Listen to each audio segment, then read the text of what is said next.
are such an asshole! AssholeConsulting.com. Go there if you need advice and you want it to be truthful and productive. AssholeConsulting.com. A young man writes, I'm going to try and anonymize this a bit because he gives me a little bit too much information. Hello again, Captain Asshole. I'm a third-time customer. I really appreciate the advice you're providing, both to myself and others, over this past few years. A bit of background. I am a 35-year-old single male living in a town. I didn't go to college or trade school, and I'm working a somewhat manual job at a facility. The pay is $23.50 an hour, which provides me for all my needs nicely, and then some. It's essentially a dead-end job, but has served me well until now.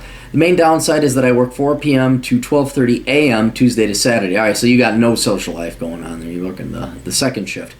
I cannot work on any side businesses during the work hours due to the nature of the work, and the company is switching gears to give employees with seniority preferred jobs and ignoring performance. Oh, those baby boomer fucks. Even though the job is non-unionized. Oh, that doesn't matter now. Baby boomers be baby boomers. Baby boomers do what baby boomers do. Baby boomers is what baby boomers is. What is the Forrest Gump thing? Wasn't that a masturbation fest? The Forrest Gump, that was the baby boomers just jerking off to themselves, was it? That and We Didn't Light the Fire by Billy Joel. It's like the baby boomers just going, yeah. You're all gone in 20 years. It's going to be great. This will remove me from my position, which I enjoy doing, and I'm a top 5 performer, and place me in the same job as somebody who just recently hired. Oh yeah, fuck that. I won't lose pay, but the job will become extremely physically demanding and monotonous. I like to find a job with daylight hours where I can make similar or a little less pay, and that might allow me to work on the side business during working hours. As per your advice in Bachelor Pad Economics, I'm perfectly willing to lie on a resume and have plenty of good job references to make this happen. Do you know the best way to lie without screwing yourself if you get the job? Also, is it worth to pay for a resume from a professional writer? I am also completely willing to move as long as I can bring my dog. Okay, the resume writing thing, for me personally, no. I just, that's such bullshit. Oh, I'm a professional resume. It's all BS. But then if you're shitty, like at writing, or you're just not that good at doing maybe it's worth hiring. Like, I wouldn't pay a big professional a lot of money. Seriously, if you know someone who's like an accountant, maybe with a little bit more business acumen, then you might have somebody who's a friend of yours say, hey, can I take a look at your resume? Also, shit, fuck that. Do what I did. Microsoft Word has a template. I mean, you could look up templates on the internet and just follow it. And then all these HR people will go about, I think that we should do that. They'll have their all, fuck that. Just get a template from Microsoft Word. Look it up on the internet. You'll be fine.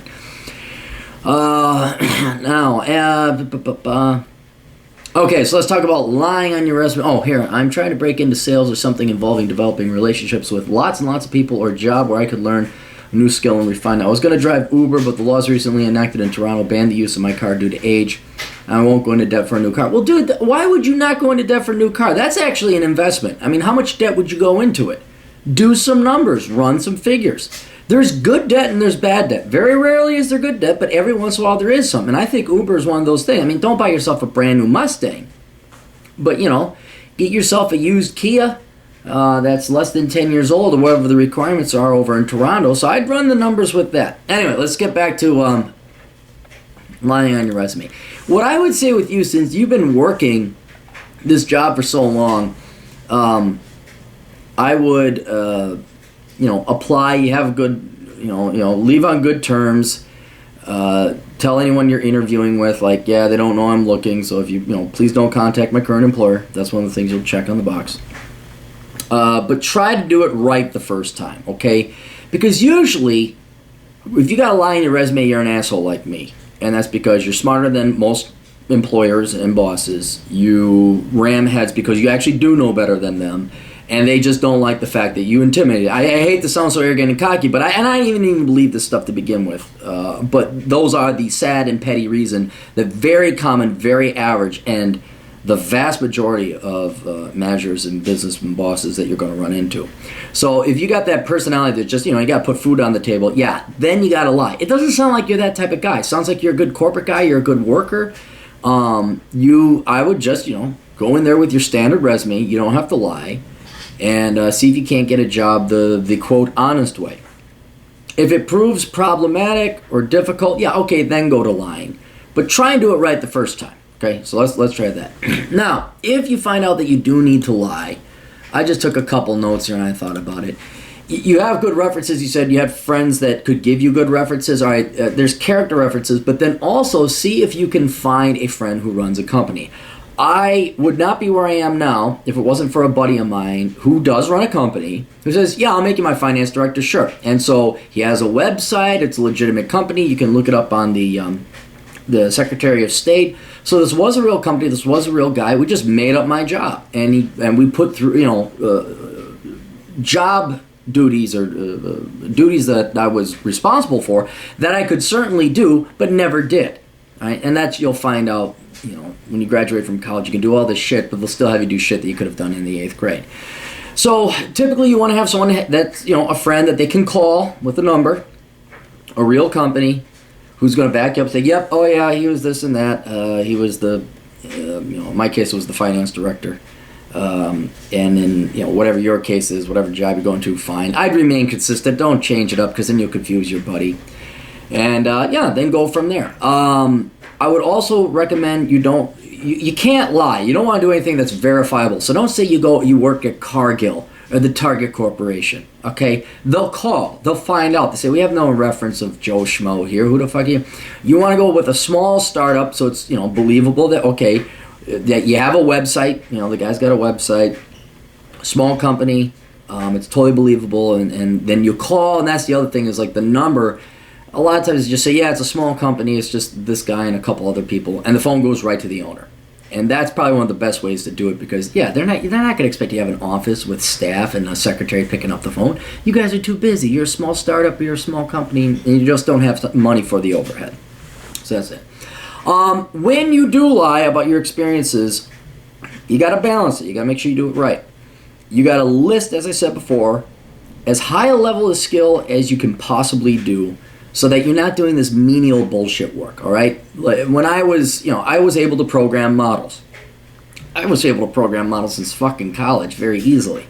But no one ever, I would apply for a modeling quant and this and that. Oh no, you need to have your masters and d. I was like, fuck you, I can do this.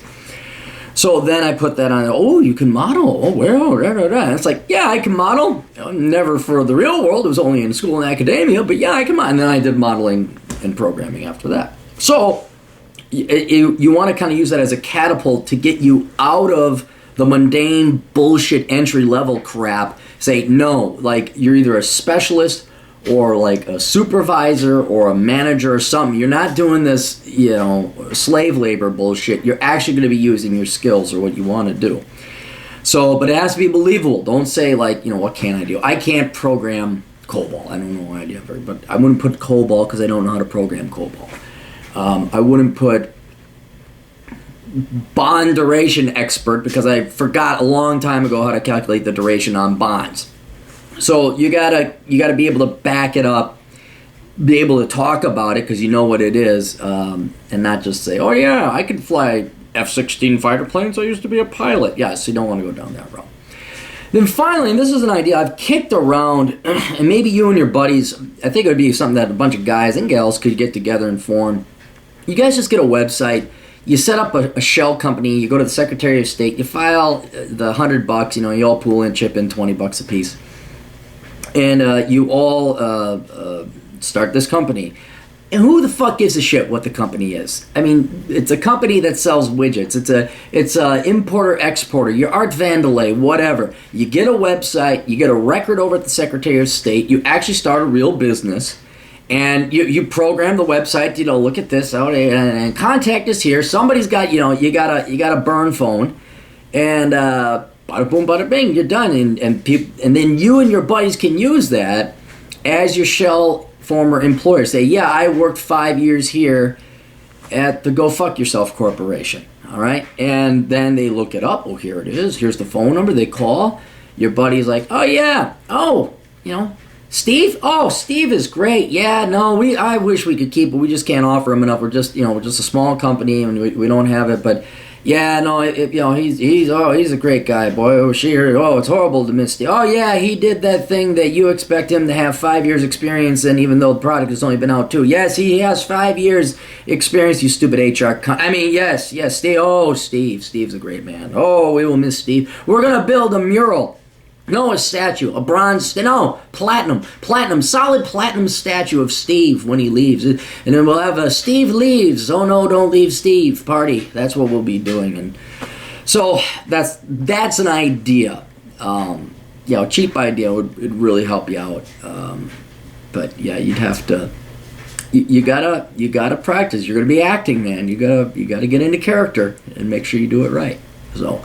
But anyway, yeah, that'd be my recommendation. Try and do it straight and on the up and up the first way, the right way. And then, yeah, these baby boomers and now these Gen X fucks, my generation, all like, well, you have to have 25 years experience. Yeah, fuck you. I'd absolutely lie. You don't get ahead in this world being honest. Oh, well, unless you're asshole consulting, where you specialize in hurtful, painful truth.